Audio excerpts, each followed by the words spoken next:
What's up, D? What's up? I have something to say. Don't you always? Let's go Dodgers. Let's go Dodgers. Woo! I am such a fake baseball fan this weekend, man. That was riveting. I'm not even a real baseball fan, but that was amazing.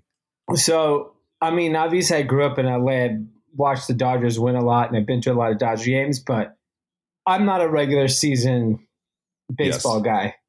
Type of fella. It's a long season. It's like NBA to me. It's just too long. And Yes. all of a sudden, playoff time, wild card, it's like so intense that everyone cares. And then it becomes like the best sport ever for like 2 months. And it was funny. I was in New York all week. So I was watching all of these baseball games so late at night. Like, yes. They started especially that one. That one went to midnight. Yeah, 3 a.m. I went to sleep at 2:30 because I had like an 8 a.m. meeting. So I was like so tired. God. Mm-hmm. And what's funny is all the people I'm with, I didn't realize like a lot of people like intensely watch baseball, and especially like Dodgers and Blue Jays and Yankees fans. And they're talking about pitching and rotation. I'm like, yeah. I'm down with all the Japanese guys. That's a safe bet for the Dodgers. Yeah. I was just like, yeah, dude, Japan all the way. Yep. That's all you need to know. I mean, very fun. It was so good. Very insane ending. I'm sure you watched Game 7 at least. I don't know if you watched both those games. I watched a lot of it. I probably watched the last like 5 games. Oh, wow. Because like, I don't know. Number one, I like any finals. I like NBA finals. I like obviously the Super Bowl. I like World Series. Because that's just my problem is I like sports in that, like I like the competition of it. I just don't know who anyone is in the regular season or know the storyline or know why I should care about this team over this team. But I did, the one sport I played the most of when I was a kid was baseball. And we would go to Indians games and we would go to minor league games. And so I would say like definitely the most, my dad coached my little league team, like definitely the most experience on baseball. So, but even like at the gym I go to, they would put the game on every evening. So I started watching it there and then watch it at home. And then last night I went to a little get together and it was just so good. And honestly, I hate to say it, sorry, real Dodger fans, but like, I kind of thought they weren't going to win. Like yesterday around the 7th inning, I was like, I was doubting it. But then it's like the same thing how I feel about like certain players like Patrick Mahomes or teams like Tom Brady and the Patriots. Like there's just people that are just stone cold winners. Winners are winners. Yeah. This Dodgers team, they're stone cold winners. We were not going to let the 51st state win. I mean, come on. Yeah, that's right. That's right. That should have been the bet. If you lose Game 7, you're 51st state. Yeah, if not, you're annexed for life. Or you're out of the MLB. And you get, I don't know, U.S. has to give $50 billion to Canada. Also, why are you even in the MLB? You know what I mean? Why are we allowing, what is this? You're American or you're out. Yeah, it's an American pastime. It's not the Canadian pastime.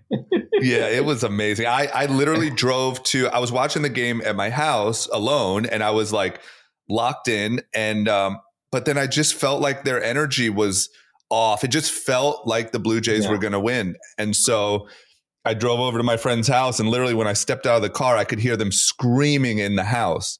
And so I rushed in the house and it was because they had just hit the tying point. And everyone was going bananas. And then like everyone was just on pins and needles those last couple innings because they're just waiting for something to happen. And then it's just like the explosion of the victory. It was so good. Yeah. I mean, really, really, really great. Great for LA, great for the players. Great Nike for the sport. Ad. Yeah. I think it's just good. It also makes you feel like, when I was thinking, obviously the last couple of weeks I've been traveling a lot and, everyone at every dinner meeting, everyone is bringing up AI and robotics and all these types of things. It just tells you why like sports is going to get way bigger. Yeah.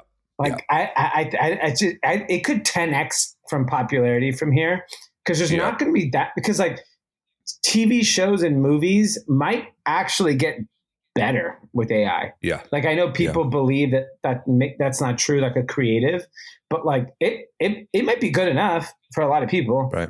And then what happens is like what's left? There's not that much left. Maybe comedy because people are just so clever, or like AI can't be as racist as a comedian. But it comes down to then like sports just feel like I think all sports, not like I think every sport just becomes so much more popular. Yeah, I also think that there like becomes a premium on like the best of the best like human things. I don't think all human things are going to survive, obviously, and I think but I think the best of the best, like AI can never give you that moment that we had last night. It was only because it was humans competing at the highest human level, buzzer beater moment like that. You'll never get that from AI. And I just feel like the top tier, like probably the best concerts in the world will be jam packed. Can't get a ticket. So expensive. But all the others will probably kind of fall away. And you just can't replace that moment. Exactly. I think the best of everything just rises, best of the human experiences. That's a really great call out. Yeah, that's what it seems. Another human experience I experienced, and kind of the birth of the podcast. I went to ComplexCon last weekend in Vegas. Yeah, tell me about it. I should have. Aaron sent me an email, and I should have. I felt like I should have went, but tell me what I missed. Look, I went in the morning, came back in the evening because we had like school and family stuff. But I was like, it was interesting. So the big takeaways, the most popular brands there, and actually most of I would say half the brands there were Japanese and Korean. Yep. A lot of Asian brands, and which I thought was quite fascinating. The crowd is a pretty good mix of young people and older people. It definitely has there's a lot of people closer to your and mine ages that are there. And I think for them, it's a bit of nostalgia more so than, are they still like consumers in the culture? I think it's like fun to see people. I think it's fun to hang out and eat food and hang out in Vegas. I definitely feel like it's like that. There's all the cool young brands that obviously I'm not fully aware of, or some of these musicians like Ken Carson who perform, things like that. So that's still happening where it's like youth culture and youth kind of things. The food lines are like insanely long and popular. People definitely want a taste of what's happening in LA and New York from like the hot food restaurants. But yeah, I mean, look, I think it's the show is still thriving. It was a lot of people there. A lot of people we all know were there. Like there was still the circus element of the culture, which I think is incredibly important, because if it doesn't feel like a bit of a circus, then I don't think it does well. But I did, I was talking to Neil, who also helps run the show and listens to the pod as well with Aaron. Shout out to both of them for doing a great job.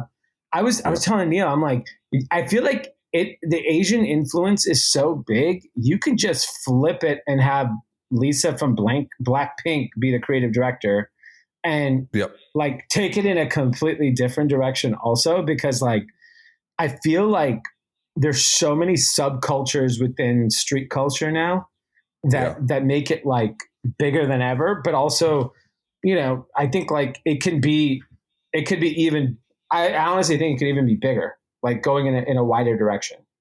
Yeah. Yeah. That's what I was trying to, like, what I was thinking through in my head, but I couldn't come up with a take is, like, is kind of the streetwear that we once knew just no longer there. Like kind of the LA Fairfax or the New York, wherever that was kind of epicentered. Like, is it just broader now with the Asian influence and the internet influence and the, is it just, is it still technically even streetwear? I don't know. I have no idea. And I'm the last person who should have a take on it. But what you're saying makes sense. Like it just doesn't seem like the same world that we came up in. Definitely not. It is not the LA, New York, Fairfax brands. It's brands from all over the world, all over the country, different parts of literally different corners of the country, there's brands. So I think it's definitely evolved, and it's like the internet really, there's Australian brands that were popular. There were Asian brands that were popular. So I definitely think it's like a whole new era. My one call out, which I felt like it was really driven by older people there, was the amount of weed you smelled. Yeah. Like weed to me feels passe. Yeah. I think it's like, well, I think the smell of weed, drinking, I think drinking I know is on the decline and has a negative connotation to it. Weed to me feels like completely out of touch, the smell. I think the smell of actual weed being burnt, like I think, different vapes and edibles and those things are all still in play. But I think like a blunt being smoked it's so 40, It's very 40 streetwear. If you're smoking a blunt, you're a boomer, 100%. Yeah. Like it's insane to like, there's so many better mechanisms at this point if you want cannabis. Yeah, that's funny. That's a funny take. And I feel like I would probably, I don't even know the last time I was around like blunt smoking, but I feel like it just feels outdated. Yeah, I mean, obviously I'm not around, 19 to 24-year-olds, but like the young people I'm around definitely are not smoking blunts. Yeah. I think it's just different delivery. Like you said, delivery mechanisms. Same with drinking. Yeah. But always interesting. And I know the show is now going global, and just, I'm sure Aaron and company are going to make it like bigger than ever. And there's a lot to come, and it's exciting just to be a part of it and still feel.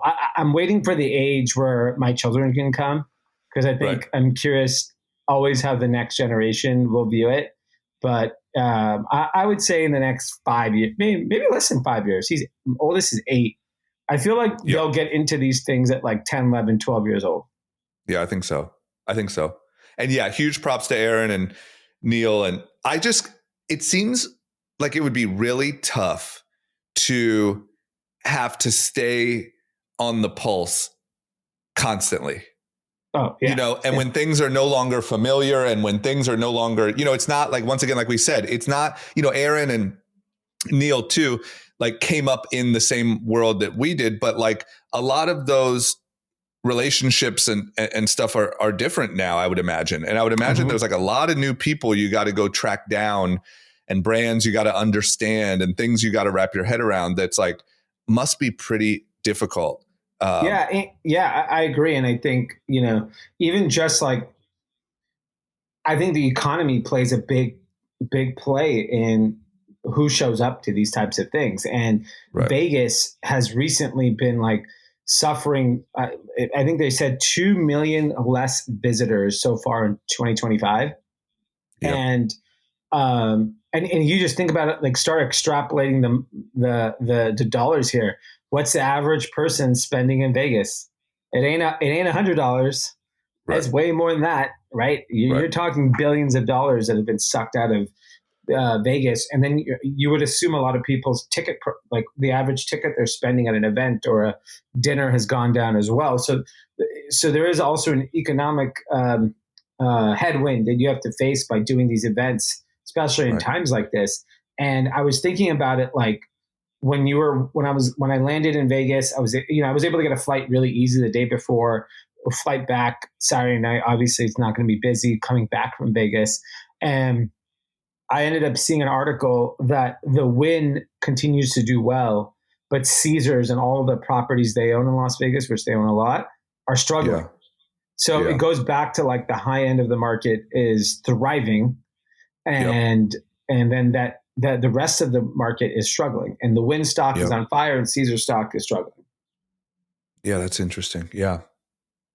I mean, I feel like that's always the case in tough times, right? Like, or with disruption or anything like that. It's like all the wins accrue to the winners, and everyone else has a really tough time. Yeah, and I think the unique, and I don't know financial history that well, so I can't speak to all these eras, but I know in 2008, 2009, everyone suffered. Like the rich suffered equally as the poor because of housing and subprime loans, and stock market got crushed. The stock market's near a record high. Yeah. Most assets are still at record high, but there's a consumer confidence and consumer spending issue across the country. Yeah. And I think that's the part that I think is like pretty hard to reconcile, because like, I don't know how many times where everything was at record high and then everyone was struggling at the bottom. Yep. By the way, I don't know if you can comment on this, and maybe you don't, but Rob Dyrdek was the story of the internet the last 48 hours. Yeah. I mean, I can kind of comment on it. I mean, like I guess maybe we're so close to it that we don't realize, but literally it was like the end of an era for like the entire internet for a couple of days. It was, I mean, I talked to them yesterday, and, it's like the most press anything we've ever done has gotten, which is funny. But I think that just speaks to like how ingrained in, everybody's lives it is. So it said it was 46 seasons. I guess so. Yeah. 14 years. Yeah.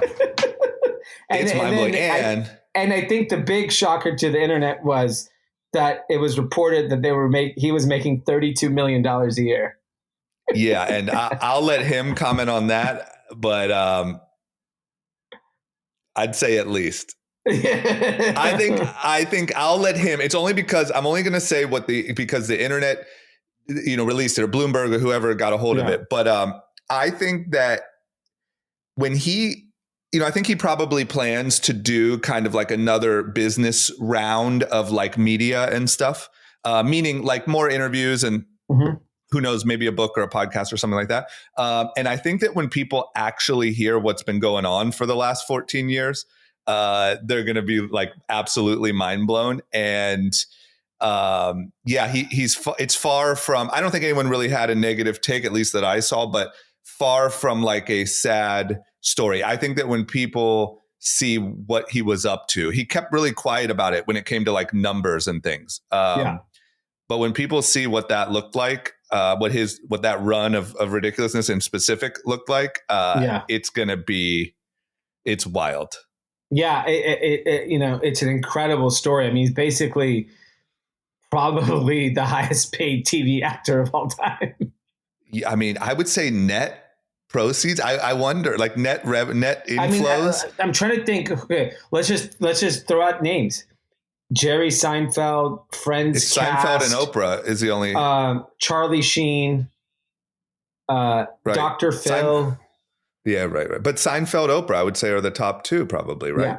Yeah. And I would say, I don't know. I mean, and Cousin Rob just sitting at the top of the Mount Rushmore of television. Yeah, it's wild. Like I said, so much of it has been done like quietly, I don't remember, other than that number coming out just the other day in the press, I don't remember anyone ever knowing his numbers. I don't know that he's ever said it. I know he planned to say it one day, but I don't know that anyone knew. I think everyone obviously knew that show was literally all MTV sort of was programming, but I don't think people know. And when he breaks down even the way he shot it and the way he organized filming and how efficient it was, and I only got a sense of how much money he was making just from his Instagram. That was it. Well, you can get a good sense. I mean, that's why I'm not, I'm not being too shy about it. He's not very shy about it. If you look at his Instagram, you can guess how the last 14 years have went. But congrats, Rob. That is a incredible journey. I mean, he's been on TV, over 20 years now, right? Yeah. I mean, it was, I guess Robin Big probably premiered in 06, 07. So yeah, damn near. Yeah. It's wild. So I know, once again, I'll let him do all of his stuff, and I'll ask him to come on the pod actually when he's ready to talk about it. But there's definitely like another chapter for him planned. And I think that for him too, 14 years is a long time, and 20 years of being in front of a camera. I can say I did it for 10 and I was burnt out. You were burnt out of it. I mean, I remember when completely. Ridiculous started, I was like, you need to do that? He's like, man, I know. I know. Yeah, it's wild. So I mean, I was actually on the pilot episode of it, um, and yeah, swapped it out. But he'll talk about it. It's nuts. Congrats to him. Insane run. And yeah, the press was crazy. Yeah, it was fun to see. Yeah. Good stuff. You want to know the one other thing I wanted to mention that just came to my mind is we were talking about staying cool with Complex. And one thing I noticed in my just sort of passive watching of Sunday football is they are just 6-7ing till the cows come home. Have you seen that? Yes. Everything's not only everything's 6-7, the commentary is 6-7, the lead into the new game is 6-7, the broadcasters are 6-7. They are just 6-7ing their tits off over there at the NFL. And look, at the end of the day, by the way, even the World Series, Rocky Sasaki, the Dodgers pitcher, 6-7, he does it every 5 seconds. Yep. And look, I'll say props to them. I mean, I think the NFL obviously just absolutely crushes. It's hard to like have a negative take about them as a business, but they must have some young people in there on the staff that just say, hey, trust me, I know you have no fucking idea what this is, but we need to lean in. Because it feels, I bet a lot of kids, like kind of like you and your kids, like kids are probably watching with their dads, or dads have heard their kids saying it and don't even know what it means. And now it's all over the broadcast, and it just feels really relevant. Very, very popular. The reason why I think it's also dead, it was a very popular parent Halloween costume. What did they do? Just a shirt that said 6-7 the dad is 6 and the mom is 7. That's good. Yeah, that's how you know it's at the very, end. Very, very fun, but it's officially over. Yep. But that feels to me like perfect time for. Yeah, it's over. Yeah. But they were even right before we started, they were cutting the commercial and they were playing the song. I think it's Skrilla or whoever has the original song that it came from. That was their like fade out music. Like they're just all in. But probably perfect time because I feel like right now all the parents have just sort of got familiar with it in the last month. Yeah. I mean, I talked about it. I can't remember when on the pod, maybe 5-6 weeks ago, probably. Yeah. Probably a month and a half. When I was talking about it. You're early though. You're a hip parent. Yeah. I mean, I only know because of my kids. I didn't know because of social media. Our oldest said 6-7 and did this. And my wife called me and I was like, I have no idea. Is that like some gang thing? Like, what is going on here? Sorry to all the parents, but probably we're at the end of the 6-7 chapter, I would imagine. Yeah, it's time to move on. You know what I was thinking? I don't think there's any real money in this. But it would be nice if someone did a really fun like newsletter and, content media business around keeping adults in the loop on trending words and items. And, idea. Like tell it to me in normal terms. You don't have to be too formal, but I don't want you to be like, yo, it's lit 6-7. You heard? Yeah. You know what I mean? Like give it to me. But like, just, I talk to a lot of, I guess millennials now that are really struggling to understand. Yeah. There's also Group 7. That's a new one too. Saw that too. Yeah. That was a big one. Did you see that? That was pretty wild, actually. I only saw my friend Rafa posted it, and then I laughed. I'm like, what's that? And then he was like, oh, it's the new 6-7. Yeah. Well, no, that'll be gone. That'll be gone this week, but it was crazy. It's just, it's wild. It's crazy how fast things move. Yeah.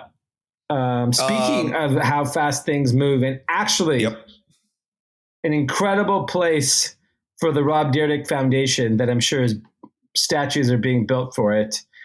Amazon just cut 30,000 jobs. Man, it's there was a lot too. I mean, Target let go of a lot. UPS. There was a lot, but I think Amazon was obviously big news. I think the biggest thing about Amazon, particularly compared to other companies, Amazon had their quarter announced. Yeah. Record revenues, record profits. Bananas. And Andy Jassy came out and said it was a performance cut. Right. that is a fucking death blow. Cause he's like, it had nothing to do with AI. It's nothing to do with, he's like, we are trying to be a high performance company. And I was like, whoa. But don't you think maybe a little fake news? Don't you think AI is so scary and you're going to be like it's bad press to say these are AI cuts? Don't you think that maybe? Here's what I would say. I actually think he's being honest. And the reason why is because all of these companies, all companies in general, but more importantly, these big companies during COVID severely overhired. Right. And yes, their businesses all have exploded, but we all know the bloat at a very large company. I mean, shit, a bloat at a small company exists. Can you imagine the bloat at a large company? And so I think it's like a rejigging of like, hey, more than likely, like we're going to go through this transitional phase. Let's get ahead of it. And let's look at our org and be like, do we need all of these people? Do we have people doing overlapping jobs? And so I think it was a big wake up call in my opinion, because like it also feels like I don't know if AI has even really impacted these businesses yet. Like I think in robotics and warehouses has been happening and is going to accelerate dramatically. But like what's going to, I mean, judging just the way I see AI used in our company, it's very hard to like fully replace anyone.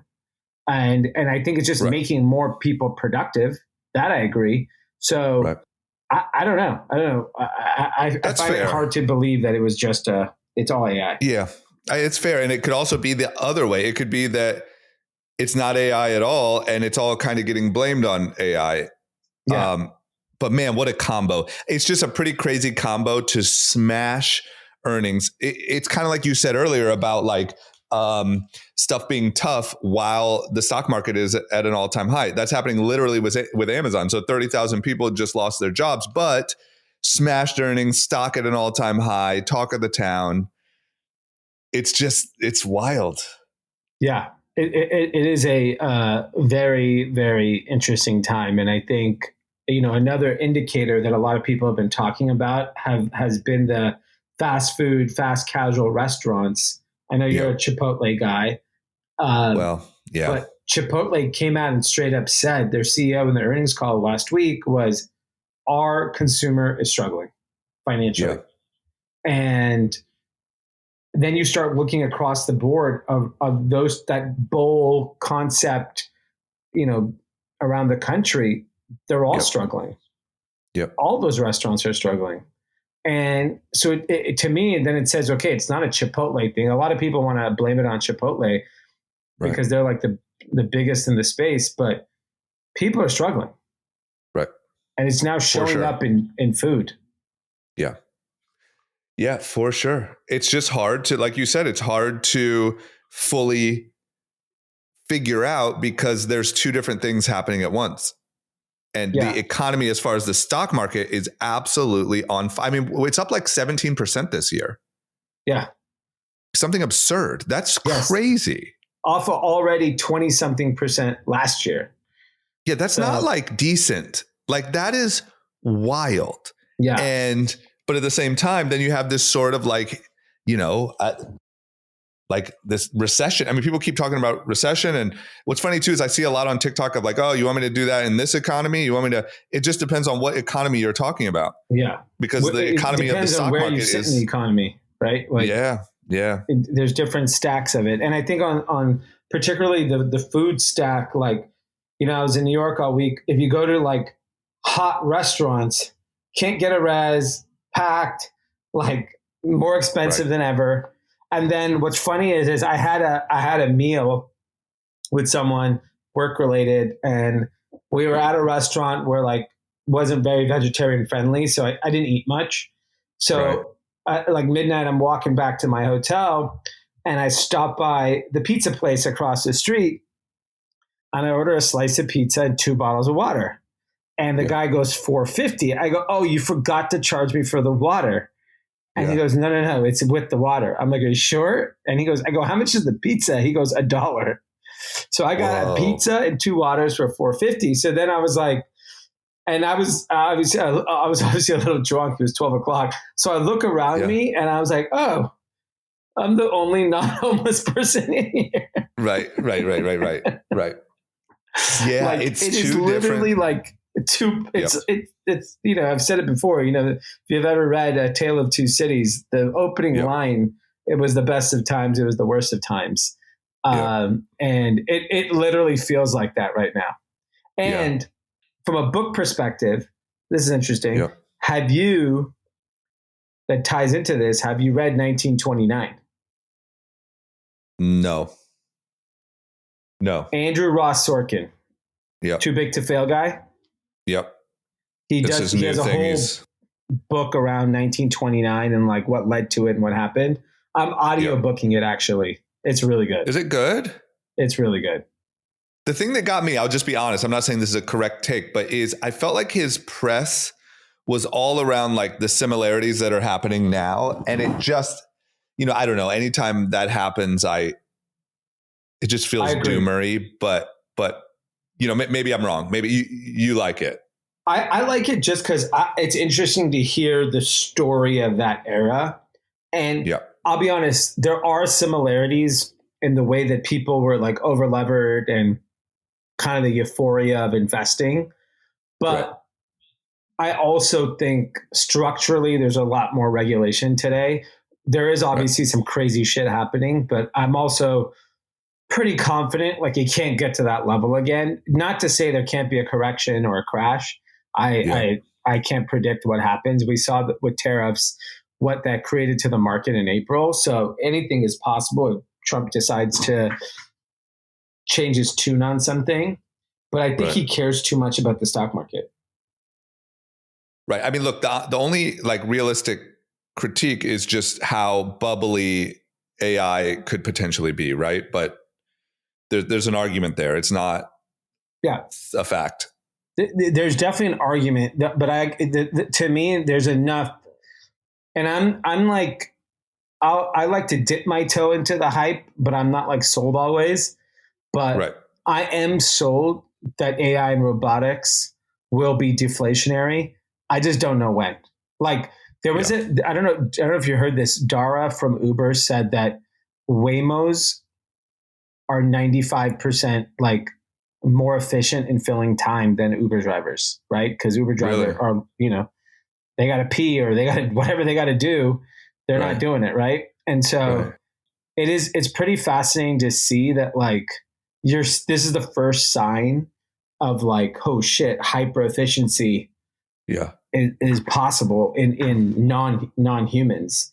And when that happens, I mean, that's going to be. I can't even. I can't even make a prediction, but I am very optimistic. The other thing, this is kind of related, but I'm doing a little bit of a jump. Have you ever went to that Tesla restaurant on Santa Monica? No, I mean, I've been dying to go take the kids. I feel like they would love it. It is the coolest. I didn't go to it, but I was literally stuck in traffic out front of it on Friday night. And it is just, they were playing Star Wars on these two massive screens. And like, there's all the Teslas charging and man, that type of shit makes me feel like the future is just going to be really cool and fun. And like, it was just so cool. If you picture what I was picturing is like essentially those becoming, Waymo, when Tesla, Robotaxi takes over Waymo, which I think is inevitable. And then you have these diners where the cars are charging and then they're going out doing runs and it's just like, oh, it's so cool, man. Yeah. So cool. I'm pretty bullish on all that stuff that it's actually that's why like the euphoria feels crazy to an outsider, but like the people in it. And I'm just going to say like, I think the people in tech, as delusional as they come off, they're really fucking smart. Yeah. And the operators of Google and Microsoft and Facebook and Nvidia and Tesla, like, yeah, sure, they're money hungry, but I would argue they're more like focused on being revolutionary than just money hungry. Like Apple doesn't feel like they're revolutionary, but all those other companies do. Yeah. And I would also argue that you're not only talking about the founders being smart or the CEOs, but you're talking about they have now gathered the smartest people that our country and world has to offer. And they've gathered cash the size of most countries or more. And so that combination is why I'm so optimistic. You put all those things together, it's like, how are you not going to figure it out? It's just crazy. I think it's like, I'm so optimistic. Like, I don't know what the stock market does in the next 2, 3, 4 years, but man, I'm like, these guys, they're on some other shit. Yeah. I think like, even I guess to our listeners or whatever, like, I think being negative or being pessimistic has never been both like so tempting and also such a bad move, because one thing. And sorry to interrupt, but like to your point, when we were doing this podcast during COVID, we were the pessimist. We're like, how is anything going up? How is everything? Because honestly, I don't think we structurally understood that all that matters is liquidity. It has nothing to do with the real economy. It has everything to do with interest rates and liquidity in the market. And people always said, don't fight the Fed. That's like a saying. And like, we're in that same era. Like, don't fight what's happening. Just ride the fucking train. Yeah. And the reason why I say that too is like, even I guess just like, it's a reminder to myself, but for our listeners too, is like, it's so fucking tempting, man. Like, there's so much media and news and political stuff that tells you to be pissed and to be upset and to be doomery about AI and to be all this shit. And it's just like, man, when I see what's happening with the stock market and then knowing what's happening to a lot of, everyday Americans, it's like, dude, if we could just get, and we've talked about this a million times. We talked about it even with the Trump account and all this stuff. But like, if you could just get everyday Americans to participate and be excited by participating in all of this growth, now all of a sudden, like, everyone's on the same page, and like we're all, because I even see it. I've said this a million times too, and I apologize, but man, there are some guys at my gym that would have never, they credit us with why they even got involved in the stock market and all that stuff. And I talk to them every week, and I'm telling you, the way they start rifling off stock prices to me when I walk through the door, and, did you see we're up 5% today? Oh, did you see blah, blah, blah. Oh, I just cracked X amount in my account. I just, do you think that I could use this to get a house one day if that, whatever, it like changes. Yeah. These are people that wouldn't have otherwise like participated and would have just been in the rat race of the salary and the hope. And it just, you see the way it changes. So we're out here doing God's work, and the Democrats are preaching that everyone making money is trying to cheat you and rob you and all that type of stuff. So, we have a person being elected mayor on Tuesday in New York City who's saying the opposite, saying, you know what? You're not going to participate. Instead, I'm going to give you, it's so literally bad. Backward thinking. And I think, so you're fighting, you have major headwinds, and what you're trying to say is true. Like, get participation, because there's half the population doesn't want that. Right. And you're also handicapping people, because if you don't teach people the game and instead you just like, give them $1,000 a month because you think that they need your welfare, you just train people to be stupid and live check to check again and rely on the government again. And maybe that's what they like, but it's just like, you don't teach people. You want to know the number one way to not think Elon Musk is an evil billionaire? Invest in Tesla. You'll love Elon Musk. Yeah. Because he's making you money. Yeah. And it's the saying, give a man a fish or teach a man to fish. I know. And it feels a little maybe paranoid or conspiratorial, but like, I really feel like a lot of politicians, mostly on the left, unfortunately, their strategy is to keep people dumb and dependent on them and to be everyone's mommy and daddy. And it's just like, dude, if you taught people the game, everyone now has more access than ever, and Robinhood and all, there's a million ways to get involved, and no one's talking about it at all. They're saying that all of these people that are creating so much wealth for people, not just for themselves. Yeah.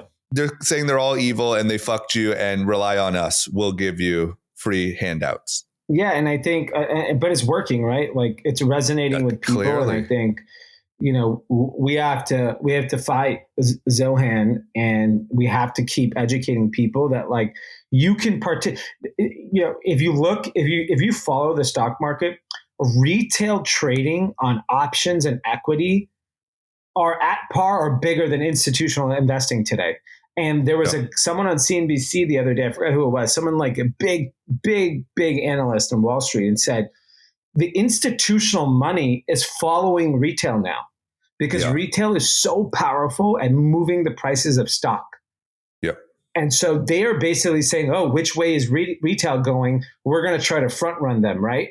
And which means that like they're paying attention to what regular ass people on social media have decided to. I mean, this is the real revolution that's happening, not the one at the No Kings protest. The financial revolution that's happening is the one on Twitter, on TikTok, where people are deciding, like, you know what? Like if I was thinking I'm being rigged in the economy because of where I sit in the economy, then go be a part of the individual investors who are rigging it back, who decide that's what I'm saying. GameStop or Open Door and say, fuck it, we believe this is the next company. We're going to invest in it, and our belief system is going to make us rich. Yes. It's also like if you and I don't know how to play chess. You do. If we sat down and played chess, I would tell you the game is rigged.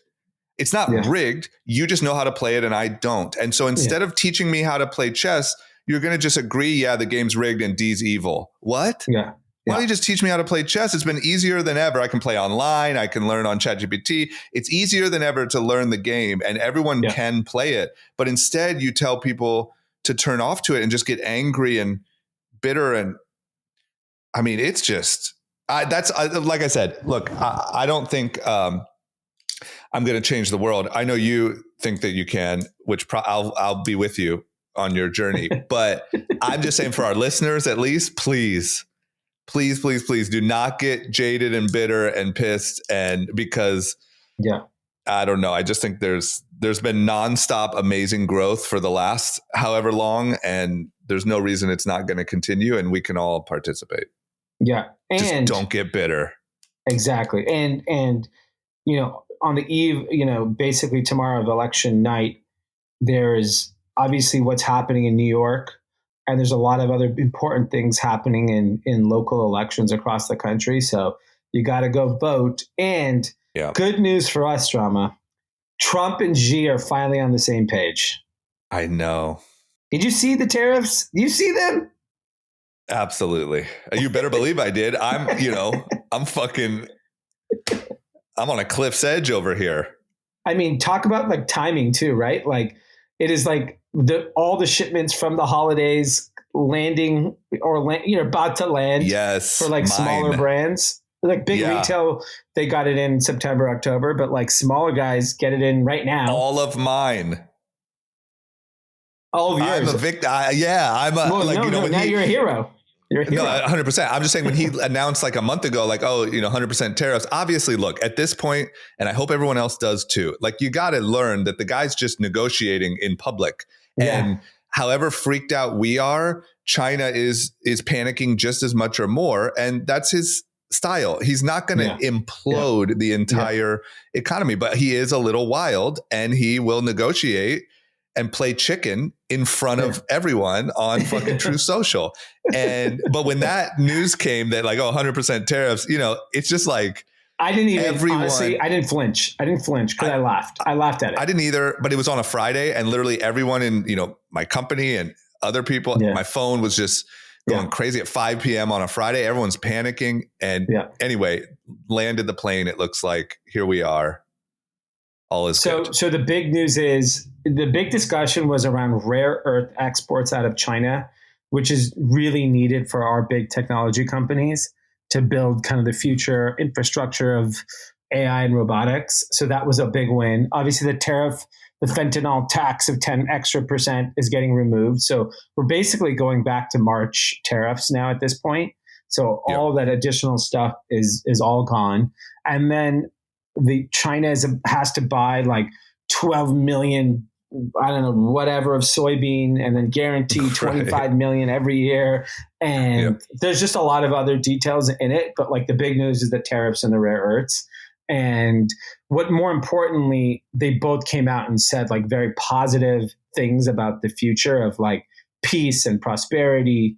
And so that tone change is so good for the world. So good. It's so good because that, they're our threat, right? Like we're not threatened by anyone else in the world at this point. They're the threat to American dominance. So it's incredible that, that happened, and we're in like to your point, a soft landing. He announced that yesterday, huh? Yeah. Futures are up. Again. Yeah. Once again, man, that market. Because just some stability there between just general stability in relations, I just feel like is going to be so good for the market. Yeah, exactly. Like investors love predictability and stability. I just don't get I guess it's all part of a machine, right? Where like the media is incentivized to panic. But like, once again, we got to stop falling for the bait. Like, it's going to work out. Like the guy it's not a deranged psycho cratering the economy, blowing up two economies. Yeah. Like we're good. Everything's good. Yeah. It's just, I see people fall for the bait over and over and over. And it just, don't watch the news, people. Just listen to group chat. Really shouldn't. It's too intense. Yeah. Yeah. Mamdani. We talked about Mamdani. I'm going to New York. Hopefully we're there at the same time. I'm going in a couple of weeks, I think like on the 17th, but I'm just really looking forward to enjoying New York for the last time. Yeah, it was fun. I had a lot of good jokes with all my friends in New York. Yeah. It's over. Yeah. I mean, what they're going to have, like, I think it's like there might be like a dark 8 years of New York City. Well, what's funny is, I was hearing a lot of people say this, that like, they're not afraid of Mamdani. They're afraid that he's successful. Well, what would they like that he's actually able to enact some of the things he talks about? Yes, like because then there'll be the real shift of New York City. Otherwise, he'll probably be a one-term mayor because he probably won't be able to enforce any of these policies that he's trying to put together. And even the governor came out and said, "I will not let Mamdani tax the rich." So okay, well, that's your whole platform was taxing the rich. So if that changes, then what legs do you have to stand on? So I don't know. I'm not that optimistic that he's going to have any impact. That's fair. And you know what? I'm with you, and I'm going to stay on this train of zero pessimism, but I don't know how the mechanics of this stuff all actually work, like on the ground. I think that I have like a pretty deep frustration towards what happened to LA even. Yeah. And like, look, I think it's undeniable that LA has gotten significantly worse in the last however many years you want to say, 5, 6. Like it's undeniable. Like the fact that like thinking about robbery and armed robbery and assault and home invasion and just the homeless thing and the way businesses are closing, like it is, I feel like we're slowly, how they say like you can boil a frog, right? Yeah. I feel like that's happening and we're just sort of used to it. And not only should that not be happening, but LA obviously should be getting better. Like it should be significantly better than it was 5 years ago. And that's what worries me is obviously that type of thinking does not work. And when it doesn't work, they just ignore it. Gavin Newsom is constantly talking about, but it's California's the number one state for Fortune 500 businesses and the number one, and just saying all these things that were already true. Yeah. Nothing to do with you. Right. And so it just worries me because I've seen legitimate people in power who you trust watch a place degrade and act like it's not happening. And I hope that doesn't happen to New York. Yeah. I think some things will change. And I think the reality is that like people in New York, the younger people are pretty disenfranchised. It's obviously it's a huge subsect of like different ethnic groups that probably feel left behind. And then obviously there's a lot of, I think, religious and racial tension in the city as well. And I think that plays in favor of Mamdani because it's so diverse. And I also think, I just have to say, I think that the Israel thing is a bigger taps into people's emotions more than we might realize. Yes, I think he's like one of the only politicians that is very outspoken against Israel. And I just think like there's a bit of Israel fatigue, and a lot of people are in a little bit of a catch-22, a lot of politicians of like not really being able to sort of denounce what they're doing, but whatever. Yeah. I just think that like his ability to, or his willingness to like be wildly outspoken about it, I think like rises him above the noise a little more than we might realize. Yeah, probably. Yeah. That seems like en vogue with especially the younger crowd. Yeah. Yeah. Okay, well, we'll see what happens, but enjoy it while we got it. I want to reiterate on that. It's like, can you imagine? So I was, 21 years old when 9/11 happened. And I remember what New York felt like to Arab people and brown people, and to see them in my lifetime, 25 years later, elect a, which like person that looks more like them than not is pretty wild. Which is also like, that part is so like cool in a way. It's just sort of a shame that like it has to come with like, I don't know, what I see as so much negativity, which to me, what I mean by that is like the hating the rich, hating successful people, hating like everyone being to blame for, I just think that stuff is so toxic, but that is kind of wild because you never, ever, ever would have imagined that in 2001. No, never. I never thought chance that it would ever happen in my lifetime. Yeah. Okay. Well, we'll see what happens. Last but not least, the Mississippi Miracle. Yeah. I found this super interesting. So over 10 years ago, maybe even less, Mississippi was 49th in literacy. Mm-hmm. And they got a donation, a philanthropy cause from, I think his name is Jim Barksdale, one of the early Netscape guys, and over $100 million to just focus on literacy, training of teachers, and really try to solve the root of the problem. And which is phenomenal because the literacy rates in Mississippi have gone up substantially. It's not like at the top of the country, but at least it's trending the right way. Right. And my call out is in California, we're moving the goalpost instead of forcing people to learn how to kick goals. Yep. And that to me is racist. People think it's racist that the way standardized tests are. I think it's racist that you're moving the goalpost on Black and brown people in California and not setting them up for success in later life. Yep. And so I think it's absolutely bananas that we are lowering our educational standards across the country. It's literally the dumbest thing you could ever do. Especially, what'd you say, $100 million? Yeah.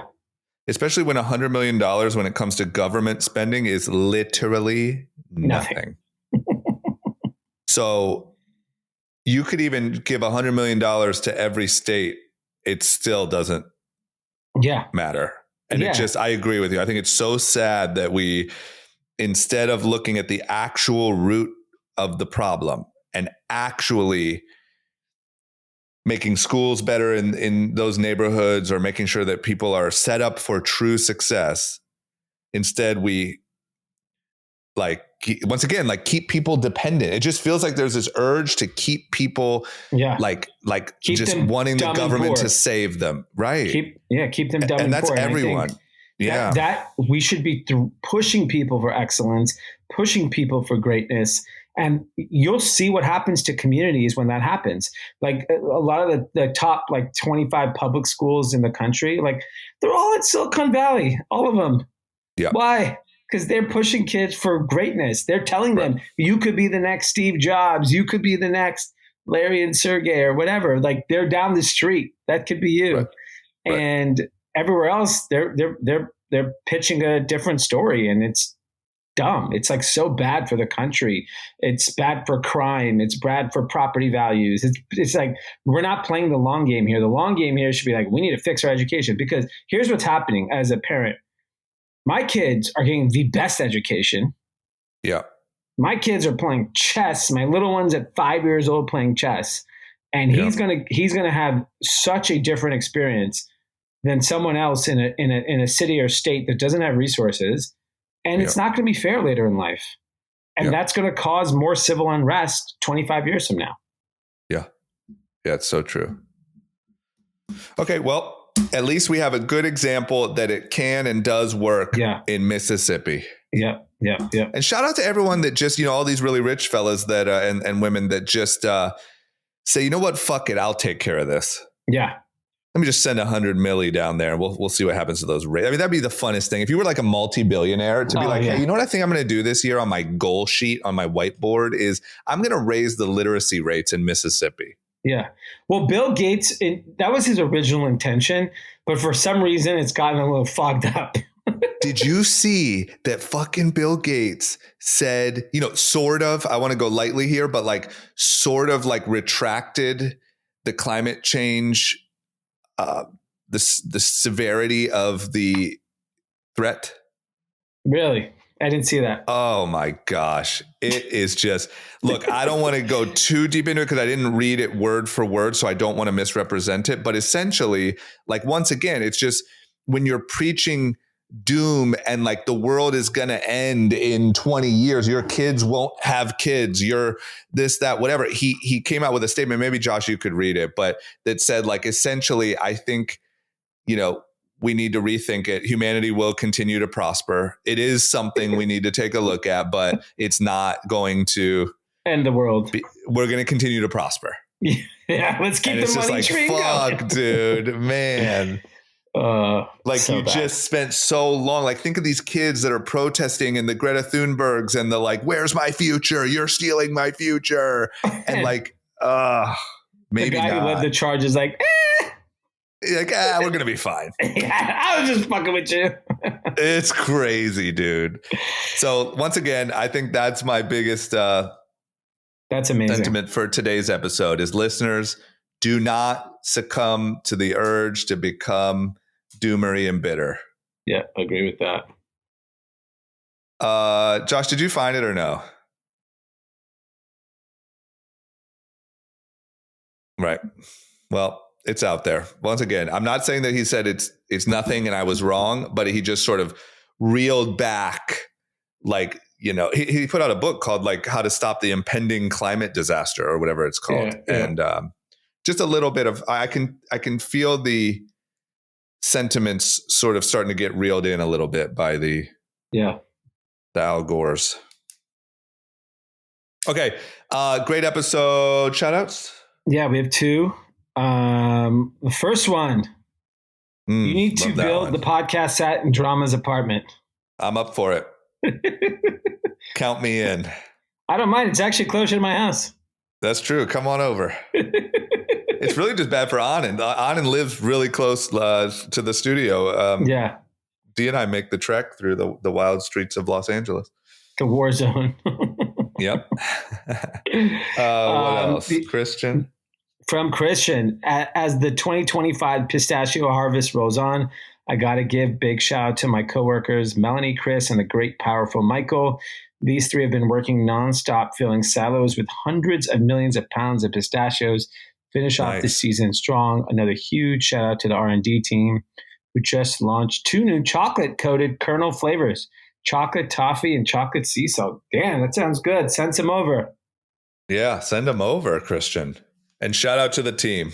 Yeah. Working hard on those pistachios. I didn't even realize it was pistachio season. I feel like it's always pistachio season.